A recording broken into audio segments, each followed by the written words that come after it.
Shalom Aleichem, Parashat Vayeshev. La paracha de la semaine, elle parle de Yosef, que les frères de Yosef, ils ont jalousé Yosef et ils l'ont vendu. Top. Après, quand ils l'ont vendu, il est arrivé en Égypte, chez Potiphar.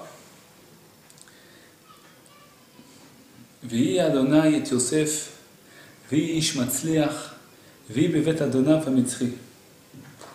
Yosef, toujours le nom de Dieu il était dans sa bouche. Chaque chose qu'il faisait, il disait par la force de Dieu, par la grâce de Dieu, parce que c'est Dieu qui m'a aidé, c'est Dieu qui m'a fait. À chaque fois, il parlait d'Akadosh Baruch Hu. Et en faisant ça, Yosef, il méritait, il réussissait dans tout ce qu'il faisait. C'est un homme qui réussissait, qui avait la réussite. Ish matzliach. Vayar Adonav ki Adonai ito, v'chol asher hu oseh Adonai matzliach beyado. Qu'est-ce qu'il a vu son maître, que Hachem il est avec lui, que toujours il parle de Dieu, et que Hachem il aime Yosef, puisque tout ce qu'il fait Yosef il réussit. Okay. Son patron, son maître, c'est-à-dire Potiphar, il a pris grâce à Yosef, Yosef il a eu la grâce aux yeux de son patron, et il l'a mis dans sa maison. C'était lui le deuxième roi. Dans sa maison, après Potiphar, c'était lui. Il lui a tout donné. Okay. Et grâce à ça, Akadosh Baruch Hu, il a béni la maison de cet Égyptien-là, de Potiphar. Et Akadosh Baruch Hu, il a béni ça. Et tout ce qu'il avait, ce patron-là, dans la maison ou dans les champs, tout était béni grâce à Yosef, grâce au tzaddik Yosef. Et il a tout abandonné. Quand il a vu ça, le patron, il a tout abandonné dans les mains de Yosef. Il est tombé sur une perle, sur Yosef. Il a compris qu'il est tombé sur quelqu'un de tzaddik.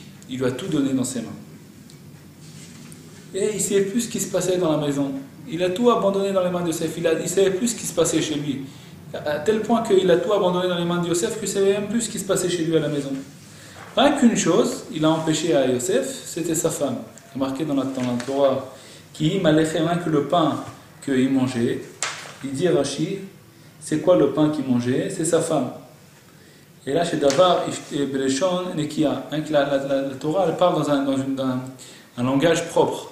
Okay? Donc, elle ne veut pas dire sa femme. Alors, la Torah, elle dit que son pain qu'il mange, et que ça qu'il n'a pas donné à Yosef. Puis Yosef, il a fait Torah, il a fait marée. Yosef, il était beau, il a une belle allure.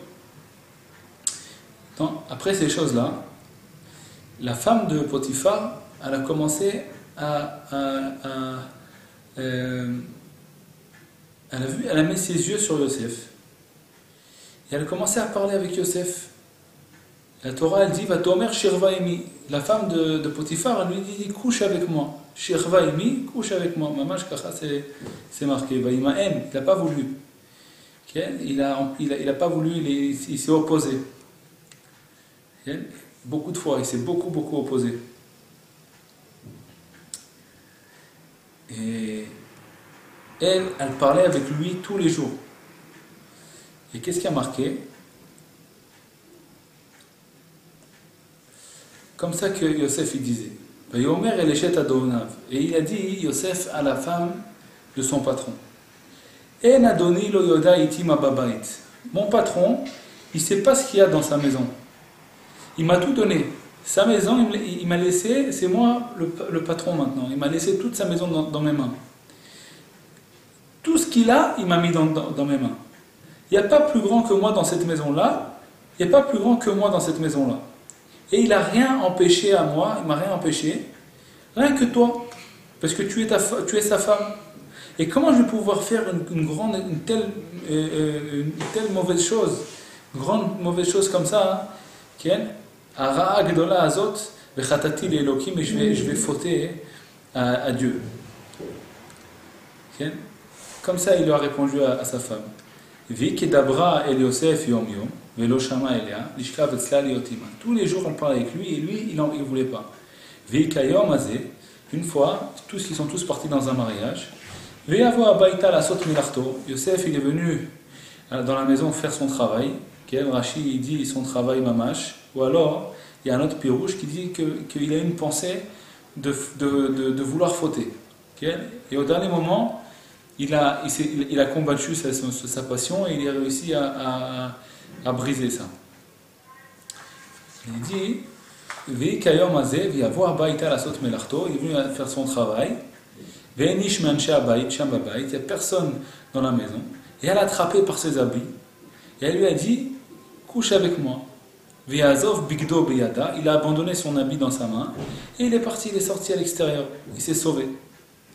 Quand elle a vu qu'il a abandonné son habit chez elle, dans ses mains, et qu'il s'est sauvé, elle a commencé à appeler les gens de sa maison, les gens qui étaient autour d'elle. Il dit regarde ce que notre maître il nous a amené, notre patron m'a amené un hébreu pour rigoler avec nous. Il est venu pour coucher avec moi et j'ai commencé à crier et quand j'ai commencé à lever ma voix, il a abandonné son habit chez moi et il s'est sauvé. Et elle a gardé son habit, l'habit de Yosef, jusqu'à que le patron il est venu et elle lui a montré regarde l'habit de ton esclave, qu'est-ce qu'il est venu, il est venu me faire comme ça et comme ça, il est parti lui raconter toute une histoire et à cause d'elle Yosef il est rentré après en prison, okay.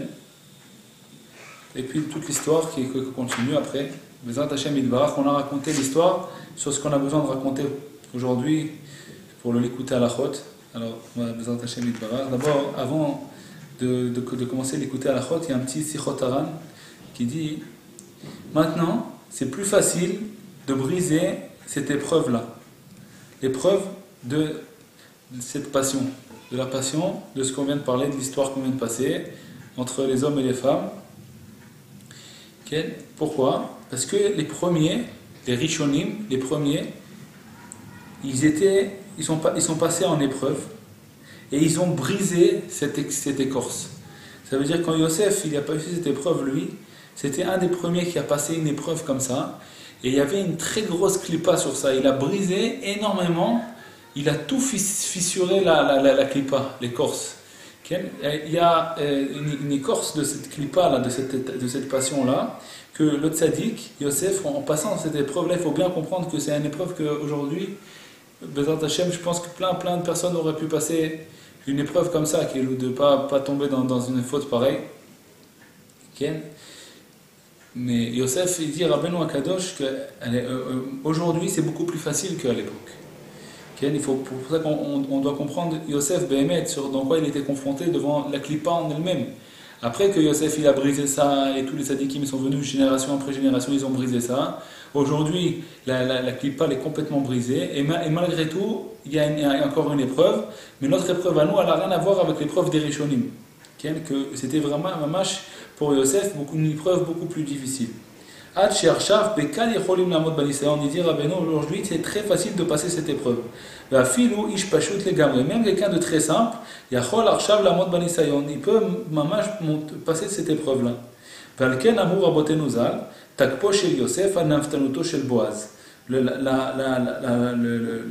Le Yetzer Hara qu'il avait, Tokpo, le Yetzer Hara qu'il avait à Yosef, c'était de la nava pour Boaz. Ça veut dire qu'il a déjà passé ça. Pourquoi? Parce que Yosef il était confronté devant une écorce plus difficile. Et il a déjà brisé. Maintenant, Boaz, ce que lui il était en difficulté, Yosef pour Boaz c'est plus difficile du tout. Boaz il avait aussi un Isaïon. Il y a Ruth à Moavia, elle est venue, elle n'était pas encore mariée avec Boaz. Et elle est venue, elle voulait que Boaz il se marie avec elle. Et elle s'allongeait à côté de lui. La nuit, lui, il se réveille, il voit une femme à côté de lui et qui lui demande de l'épouser.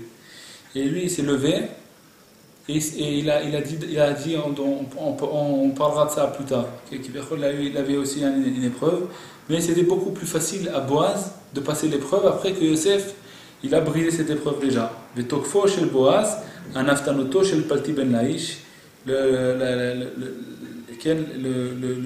l'épreuve de Boaz, c'était rien pour Palti ben Laish.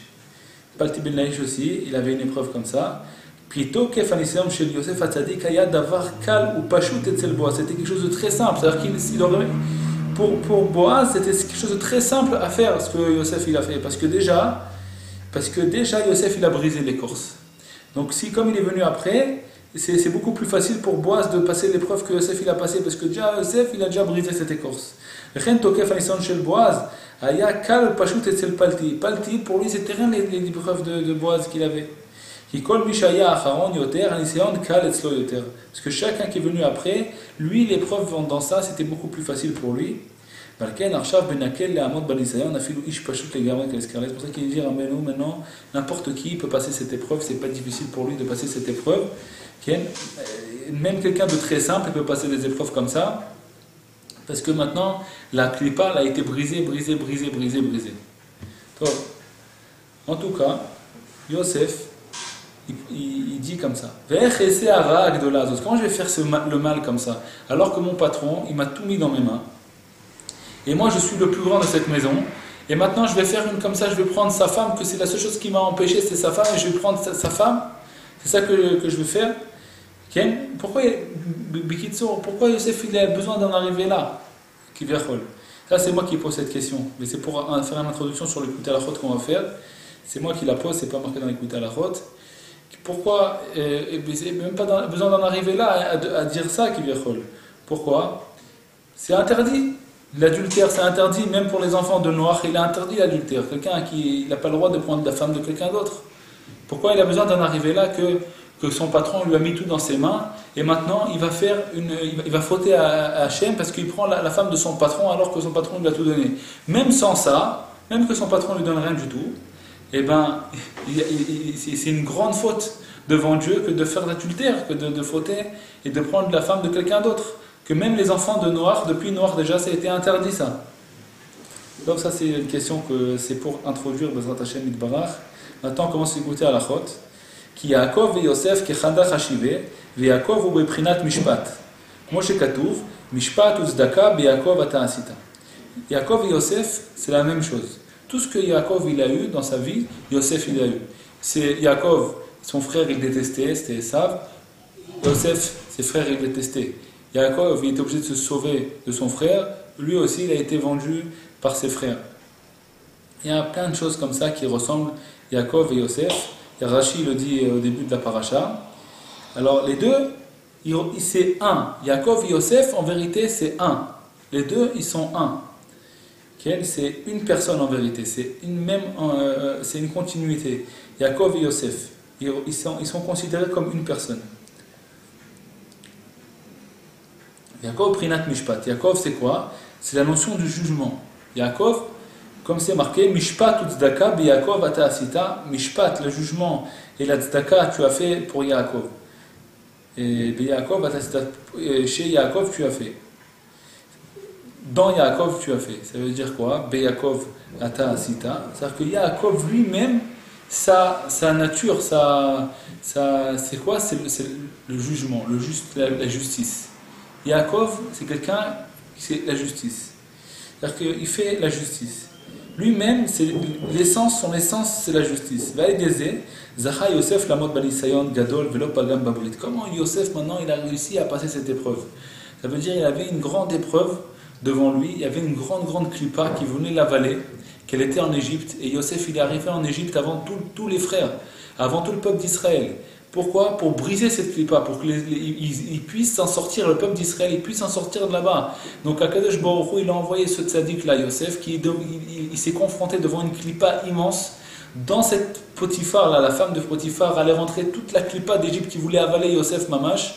Ce que Yaakov il a dit quand il a vu le sang, quand il a emmené le vêtement de Yosef avec du sang, il a compris que Yosef il allait se faire avaler.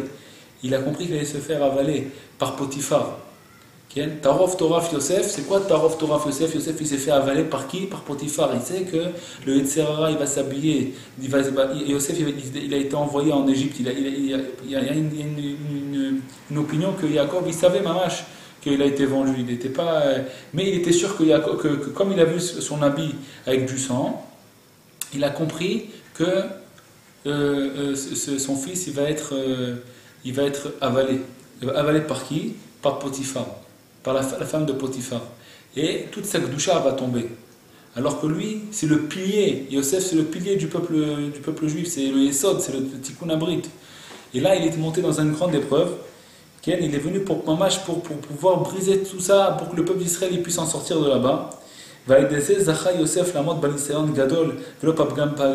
Comment il a réussi à ne pas tomber dans le Pgam Abrit, dans le Pgam de l'alliance avec Akadosh Baruch Hu. L'alliance avec Akadosh Baruch Hu, c'est le Brit. Ça veut dire d'être pudique, de ne pas faire l'adultère, quelqu'un qui en se mariant avec notre femme, on fait descendre la shrina entre un homme et une femme quand ils sont mariés et ils se comportent avec sainteté et pureté et pudeur, quand ils se comportent béhémeth, que chacun ne donne son attention que vers son époux ou son épouse, et qu'on fait descendre la shrina entre les deux. Et si quelqu'un il tourne sa tête de son épouse ou son époux, et la shrina s'enlève. Puisque c'est que quand il y a ce shalom là, et c'est que quand il y a ce brit là qu'on est en vérité en s'attachant avec sa femme, on s'attache avec Akadosh Baruch Hu. C'est pour ça que ça s'appelle Tikkun Abrit ou alors Pgam Abrit. C'est l'alliance avec qui? Avec Akadosh Baruch Hu. Parce que si je m'attache comme il faut, Béhémet, sans penser à autre chose, à des choses que c'est pas la volonté d'Akadosh Baruch Hu, je m'attache avec Hachem, je fais descendre la shrina. Et si je m'éloigne de ma femme, qui je m'éloigne d'Akadosh Baruch Hu. Parce qu'en étant ensemble, liés et attachés et fidèles l'un et l'autre, il y a Akadosh Baruch Hu entre nous. C'est la shrina qui descend. Ish ve'isha zachu, shrina shchuya benehem. Alors le Pgam Abrit, c'est quoi? C'est le Pgam de l'alliance. On est complètement... on s'éloigne d'Akadosh Baruch Hu qui v'yachol. Maintenant, cette ta'ava là, c'est elle qui vient en vérité nous pousser à s'éloigner d'Akadosh Baruch Hu. C'est la pire ta'ava qui puisse exister. Rabbeinu Akadosh, il dit, les Artachem Itbarach, je vais lire un petit morceau là de Shifrei Haran. Rabbeinu, il dit que le Yetzer Hara, il a dit à Rabbeinu, je te donne tout. Toutes les passions que tu veux enlever, je te les enlève. Mais rien que laisse-moi une passion. Laquelle? Cette passion-là, la passion de la ta'ava, cette passion-là, la passion de ce qu'on est en train de parler. Qu'est-ce qu'il lui a dit, Rabbeinu? Rabbeinu lui a dit au Yetzer Hara, au contraire, moi je te laisse tout. Toutes les passions, je ne veux pas les briser. Mais rien que ça, je ne te laisse pas. Ça, je le brise. Je ne te laisse pas ça. Ça, je veux briser d'abord. Le reste, je te laisse dans les mains. Sheu yaniach hakol, rakoto adavar eno rotze laniach meshabro. Daenu shabal davar merutze laniach lo shaber kol atavot. Il est prêt à le laisser briser tout le reste des autres passions. Hakshui vaterlo qui lui laisse rien qu'une chose. C'est quoi cette chose-là? C'est cette passion, ça s'appelle la passion générale. Chez Ikar hayetzer ra ou batava azot. Il dit Rabbi Nathan que l'essentiel du Yetzer Hara, il est dans cette passion-là. C'est ça qui nous éloigne le plus d'Akadosh Baruch Hu. Ça s'appelle l'alliance, mamash. C'est le Pgam Abrit, c'est l'endommagement de l'alliance envers Akadosh Baruch Hu, de l'amour avec Akadosh Baruch Hu. Quand quelqu'un il donne son amour dans cette passion-là, il enlève son amour d'Akadosh Baruch Hu. Il enlève l'alliance. Il enlève l'alliance. Qu'est-ce que c'est une alliance? C'est un lien avec Akadosh Baruch Hu, avec nous. Et si on fait le Pgam dans ça, on fait le Pgam de l'alliance. Aval ou Zichrono Ivracha, Amar Le'efer.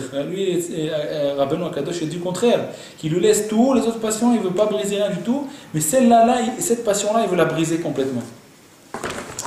Alors, Bezrat Hashem Yitbarach, lui, va aider maintenant comment Yosef, Rabbi Nathan, il dit, comment Yosef, qui est passé devant avec un monstre, ça veut dire c'est un monstre, c'était Ta'ava là, c'est ce qui avait, il est confronté Yosef, c'est avec l'essence de cette passion là qui est venue, qui est descendue comme ça, qui s'est habillée dans la femme de Potiphar, et elle a venu tous les jours, elle voulait lui faire tomber Yosef, qu'elle avait une puissance immense, on ne peut même pas comprendre qu'est-ce que c'était, ce qu'il lui dit Rabbeinu Akadosh, sur quoi il s'est confronté Yosef. Et Yosef, il a réussi à confronter ça seulement avec quelque chose, avec la justice. C'est quoi la justice? Comment on peut briser le Yetzer?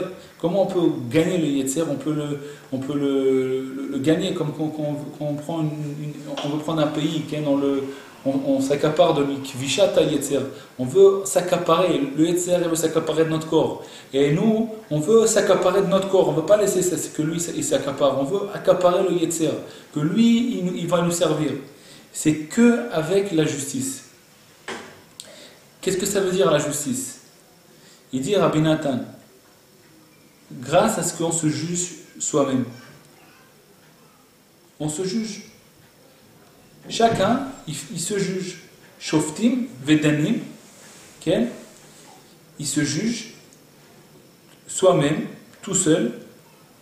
Et il dit que c'est pas juste de fauter vers Dieu. C'est pas juste. Que lui, il me fait tellement de bien. Et en plus de ça, plus tard, c'est même pas normal de le faire, parce que c'est pas en plus même pas intelligent de le faire, parce que on sait tous où Bezrat Hashem Yitbarach, un jour ou l'autre, Bezrat Hashem, après 120 ans, on va se retrouver devant le tribunal du haut, et on va se retrouver devant le tribunal, Bémet. Personne ne reste ici infiniment. Et comme ça, Akadosh Baruch Hu, il va prendre sa dette qui va chol.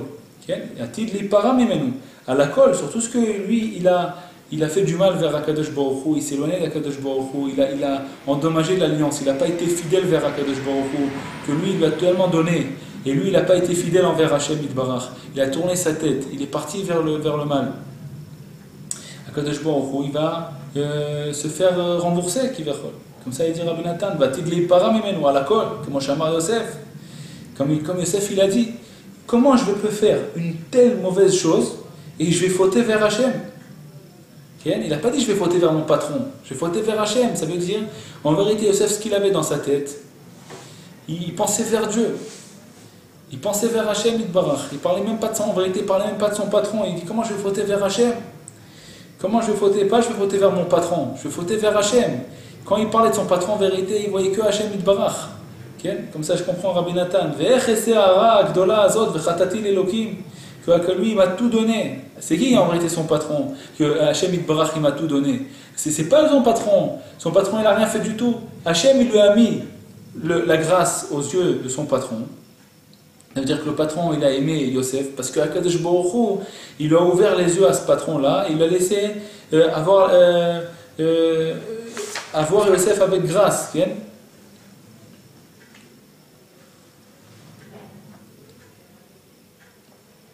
Alors, en vérité, Yosef, il voyait que tout ça, c'était la main de Dieu. Il dit, comment Hachem, il me fait comme ça des cadeaux. Je suis arrivé, j'ai été vendu ici, mais Akadosh Baruch Hu, il m'a aidé. Et je suis tombé sur ce patron-là. Et Hachem, il m'a mis ma grâce à ses yeux. Et il m'a fait tellement de bien maintenant. Et je vais fauter envers Hachem Yitbarach, je ne vais pas être fidèle. Et je vais fauter, je vais tomber dans l'adultère. Je vais faire la faute la plus grave qui puisse exister. Je vais m'éloigner d'Akadosh Baruch Hu. Vechatati l'Elokim. Je vais fauter envers Hachem. À ça que ça répond. Qui bémet, lui, il pensait même pas que c'est même pas vers son patron qu'il pensait. En plus de ça, il nous dit Rabbi Nathan, qu'est-ce qu'il nous dit? Il a dit, comment il a réussi à s'en sauver? Avec ce mishpat, il était obligé de réfléchir. Yosef, qu'est-ce qu'il faisait? Normalement, non, c'est interdit, je le fais pas, et puis c'est tout, qu'est-ce que tu veux me casser la tête? Tu me dis, faire ça, c'est interdit, c'est marqué que c'est interdit, qu'est-ce que tu veux? Je fais pas ça. Mais non, là, comme il était obligé pour s'en sauver, pour sauver de ce Nisayan qu'il avait, il dit Rabbi Nathan, il était obligé de faire le mishpat, de faire la justice, de voir est-ce que c'est juste de fauter envers Akadosh Baruch Hu. Et cette justice-là, il faut la faire tous les jours. Valedeze Kavash et Titzro, il a réussi à briser son Yetzer Hara et il s'est empêché de tomber dans la faute. Qui sait Ikar Mishpat, parce que ça c'est l'ancien de la justice, que la personne elle doit se juger soi-même. Ça veut dire se juger tous les jours. Comment il doit se comporter chaque jour? Est-ce que c'est normal que je me comporte comme ça envers Akadosh Baruch Hu? Ou Bifrat, je sais pas les émissaires, en plus de ça, quand il vient devant une épreuve, alors il doit réfléchir. Attends une seconde.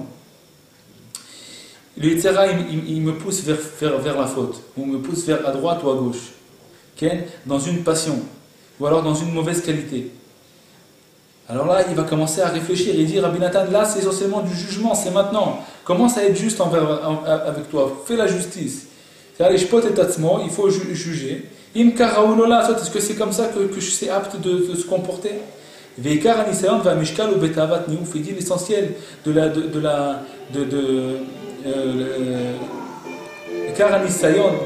l'épreuve, c'est dans cette passion-là.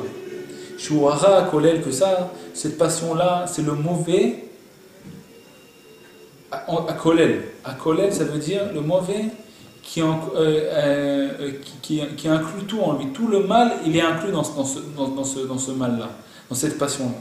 Les Sham, Ikar, Mishpat, là-bas, dans cette passion-là, c'est l'essentiel du jugement. Il faut avoir très peur de son jugement à Kadosh Baruch Hu qui va nous juger. Et il faut se juger soi-même.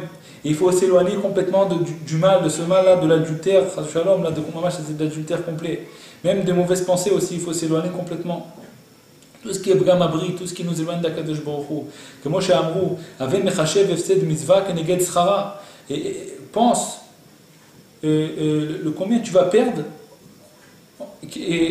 devant le salaire. Ou schara vera keneged efseda. Et le salaire d'une faute devant le manque de cette faute. Ça veut dire quelqu'un y réfléchit 2 minutes. Qu'est-ce qu'il dit? Comme Rabbeinu nous dit, pourquoi la personne elle est prête à perdre ce olam hazé et le olam haba pour un quart d'heure de plaisir? Comment c'est possible? Réfléchis 2 minutes. Comment c'est possible que tu es prêt à perdre tout pour un quart d'heure de plaisir? Par exemple, quelqu'un, on lui dit, voilà, là il a gagné, il a travaillé toute sa vie, on lui a donné une fortune, il a réussi à gagner une fortune, par exemple 2 millions de shekels, par exemple 3 millions de shekels, 10 millions de shekels. Et maintenant, il va dire, tu sais, qu'est-ce que je vais faire avec ces 10 millions de shekels? Je vais louer un hélicoptère, voilà. Je vais acheter un hélicoptère, ça coûte 10 millions de shekels, et je vais faire avec un tour dans le monde entier comme ça, et voilà, c'est tout ce que je vais faire. Et tout, il a perdu tout son argent maintenant. Pour un quart d'heure, 20 minutes de plaisir qu'il va faire un tour comme ça dans l'hélicoptère, tout ce qu'il a travaillé, il a sué pour toute sa vie, il va tout dépenser pour 20 minutes, un quart d'heure faire un tour comme ça, je ne sais pas combien que ça coûte. Mais Kitsour, il a tout dépensé, tout son argent qu'il a gagné pour 20 minutes de plaisir. Est-ce que c'est normal que le type il agisse d'une telle manière? Vadaï que c'est pas normal. La même chose, nous on travaille pour Akadosh Baruch Hu. On sait très bien Bémet que ce monde-là, et chacun que plus ou moins, c'est 50 ans que la personne elle a un cerveau. Okay? Après ça, elle devient trop vieux ou alors elle était trop jeune. Elle a combien de temps? 50 ans, qu'est-ce que c'est 50 ans? Okay? Elle travaille pour Akadosh Baruch Hu. Et après, on part de ce monde. Okay? Et après, c'est l'infini. L'infini, il dit Ben Ishraï, qu'est-ce que c'est l'infini? Il y a un oiseau qui vient, il prend une graine de ce monde-là, il l'amène dans un autre monde, et il revient après 1000 ans, il reprend une graine, il l'amène dans un autre monde. Et après il revient après 1000 ans, il reprend une graine de ce monde-là, une graine de sable, il la met dans un autre monde. Quand il finira toutes les graines qu'il y a dans tout le monde entier, de toutes les plages qu'il y a, toutes les plages, toutes les graines dans tout, alors dans le monde futur, ce sera passé qu'une seconde. Ça c'est le futur. Est-ce que c'est normal que quelqu'un, il va pour un quart d'heure de plaisir dans ce monde-là et perdre tout son monde futur? Est-ce qu'il pense que c'est normal? Un quart d'heure, on fait un quart d'heure dans ce monde d'une passion comme ça, de ne pas être fidèle envers Akadosh Baruch Hu, et perdre la fidélité envers Akadosh Baruch Hu pour le monde futur. Ça veut dire même si la personne après, tu vas dire, elle va faire ça et ça et ça, il va avoir son olam haba, il aura un peu moins. Est-ce que la personne elle est prête à perdre sa fidélité envers Akadosh Baruch Hu pour le monde futur, pour l'éternité? Ça qui dit Rabbi Nathan, ça aussi ça s'appelle de faire la justice. Est-ce que c'est normal? La personne elle pense au olam haba, il y a le olam haba, il y a l'infini. L'infini, ça veut dire ce olam là on est en train de passer, dans ces 50 ans, la plupart des 50 ans ils passent, on est en train de dormir, et après ça, t'enlèves 20 ans de sommeil, après t'enlèves encore 20 ans de travail, où la personne ne peut rien faire, il lui reste presque rien dans ce monde-là. Est-ce qu'il vaut mieux pas prendre ce qui nous reste de temps d'être fidèle envers Hachem, ou alors perdre tout? Okay? Moi chez Katouf, Rishavti Drachai va Shiva Raglai. j'ai pensé, j'ai richafti, ça veut dire j'ai fait le compte, le calcul de mes pas, de mes chemins. Va shiva ragla et je vais mettre mes pieds dans le bon chemin. Comment j'ai kata va donner Moreno Rabbeinu, c'est-à-dire chez Yela Adam Yishuv Adat, il faut que la personne elle se pose, elle pose son esprit, chez Hashem et Tatzmo Etev, qu'elle pose son esprit bien comme il faut. Ma tachlit mikola ta'avot, qu'est-ce que c'est quoi le but de tous ces passions-là? Chez Kol Zeu Prinat Mishpat, que tout ça, qu'on est en train de penser, qu'est-ce que c'est le but? Pourquoi je vis? Pourquoi je suis là? En général, la personne, elle se pose cette question. Le pire, c'est quand on se pose cette question. Quand est-ce qu'on se pose cette question? En général, c'est quand la personne elle commence à devenir grand. La personne elle commence à passer le cap, où elle se pose, qu'est-ce que je fais dans ce monde? Qu'est-ce que je suis en train de faire ici? En général, c'est les gens ils font tchouva. C'est à l'époque où les gens ils font tchouva entre 15 et 25 ans. C'est quand la personne elle commence à réfléchir. Mais c'est quoi le but de ce monde? Alors chacun il réfléchit avec son cerveau. Il dit non, le but c'est ça, le but c'est ça. Alors c'est la façon comment il recherche le but. Il tombe, ou alors il tombe dans un taout, dans un truc, il se trompe complètement. Ou alors il trouve quelque chose, il trouve un peu le but. Alors il cherche dans l'endroit où il se trouve. L'essentiel c'est de chercher ça avec Hashem Yitbarach. Chercher ça dans la Hitbo des doutes. Chercher ça vers demander ça à Hashem Yitbarach. De rappeler à Hashem Yitbarach qui nous aide à continuer à chercher le but. Toute sa vie on doit chercher le but. Tous les jours, il nous dit Rabbeinu Akadosh, tous les jours on doit faire une Hitbo des doutes. Tous les jours, même si on fait ça que 5 minutes, peut-être la personne n'a pas le temps de faire ça 1 heure. 1 heure, Rabbeinu, il n'a pas dit fais 1 heure sinon tu fais rien. Il a dit Rabbeinu, il faut arriver à faire 1 heure, même plus que ça. Il voulait qu'on fasse minimum 1 heure. Mais même si la personne ne peut pas faire 1 heure, même si elle fait 1 minute, il dit Rabbeinu Akadosh, heureux l'homme qu'il arrive une fois dans sa vie à se reposer, à poser son esprit et à comprendre d'avoir le Yishuv Adat, d'avoir l'esprit posé et de comprendre c'est quoi, qu'est-ce qui est futile et qu'est-ce qui est l'essentiel dans la vie. Chez Kol Zeu Prinat Mishpat, Shikaro Betava Anal, et dire Rabbi Nathan essentiellement sur quoi on doit faire le Mishpat, sur quoi on doit se juger, sur quoi on doit réfléchir, c'est sur cette passion-là. Parce que cette passion-là, elle vient que nous déraciner, elle ne nous amène rien en échange. Par exemple, quelqu'un il mange, il a quelque chose en échange, quelqu'un il fait de l'argent, il a quelque chose en échange, il peut après donner de la tzedaka, il a une passion d'argent, alors il a encore quelque chose en échange peut-être. Mais cette passion, elle n'a rien en échange. Elle n'a rien en échange, elle brise la personne totalement, elle ne lui donne rien en échange. Alors il dit Rabbi Nathan, Behemet, l'essentiel c'est sur cette passion-là qui vient complètement nous éloigner d'Akadosh Baruch Hu. Yosef Zachal le Prinat Mishpat Bishlemut, Yosef il a mérité ce Mishpat là. C'est pour ça que Yosef il est obligé de poser ces questions-là. Il est obligé de dire comment je pourrais faire tellement de mal alors que mon patron m'a tellement donné de choses et tout ça. Pourquoi tout ça? C'est le Mishpat, c'est le jugement. Est-ce que c'est juste de fauter envers Akadosh Baruch Hu? On besoin Hashem Yitbarach, Yiratzon, qu'on puisse mériter de chercher le but de ce monde et de passer toutes les épreuves Bezat Hashem Yitbarach et d'être complètement naki les gamré comme Rabbi Israël. Rabbi Israël qui était complètement pur, il a dit naki les gamré, je suis complètement nettoyé de cette tahava là. Quand la tahava me voit, quand la passion elle me voit moi, elle se sauve. Elles sont énervées contre moi parce que j'ai plus rien avec eux. Alors ils sont énervés contre moi, ils veulent plus me voir. Quand ils me voient, la tahava me voit, elle se sauve. Rabbi Israël il a dit que tout ce que Rabbi Israël Kardoner il faisait avec lui, tous ces 5 ans ils étaient ensemble, tout ce qu'il faisait Rabbi Israël Kardoner, c'était de le sortir de cette tahava-là. C'était de lui rentrer dans la tête qu'il faut complètement enlever cette tahava-là, il faut complètement briser ça. Et l'essentiel, comment on brise cette tahava-là, il nous dit Rabbi Nathan là, c'est grâce au Mishpat, grâce à la Hitbo des doutes, et demander à Kadosh Baruch Hu, et prier envers Kadosh Baruch Hu, et se juger. Et pas se juger, il y a une différence entre un Breslev qui se juge, et quelqu'un d'autre qui se juge. Parce que quelqu'un d'autre qui se juge, il tombe dans la tzvout. Pourquoi? Parce qu'il n'a pas les moyens de changer. Qui est-ce qui a la force de changer? Comme il disait les Breslev, il disait si tu prends une tahava, tu la brises, tu vas avoir 2 tahavot.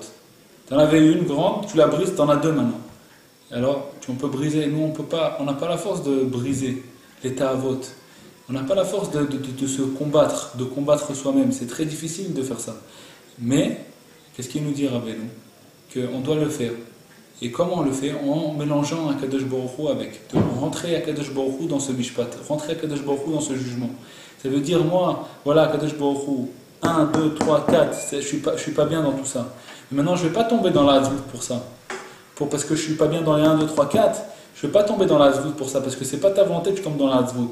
Et moi, qu'est-ce que je fais? Je crie vers toi, Hashem Yitbarach, que d'abord, je regrette d'être aussi loin de toi, à cause de ces 1, 2, 3, 4 qui m'empêchent de me rapprocher de toi.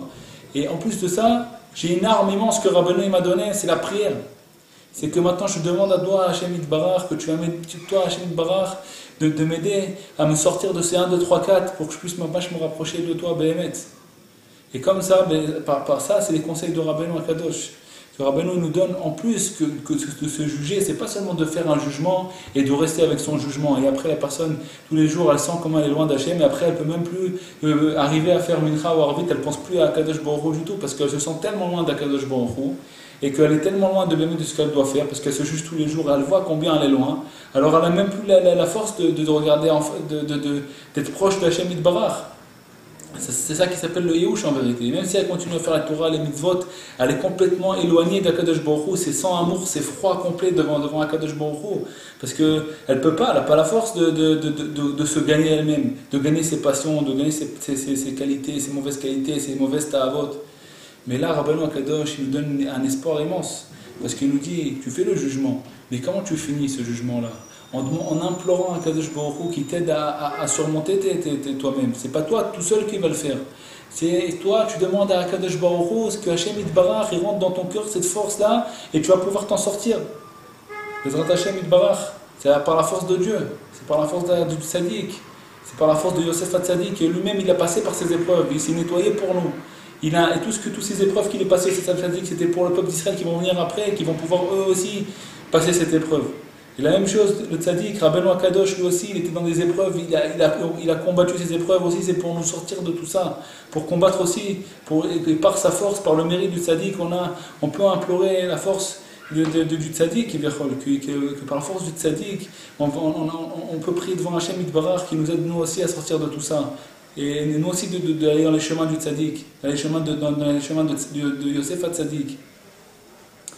Bezrat Hashem Yitbarach, et רצון שנזכה לעמוד בכל הניסיונות ונזכה להתקרב לקדוש ברוך הוא et de garder le brit קודש. שלום עליכם, כל טוב, שבוע טוב, שבת שלום.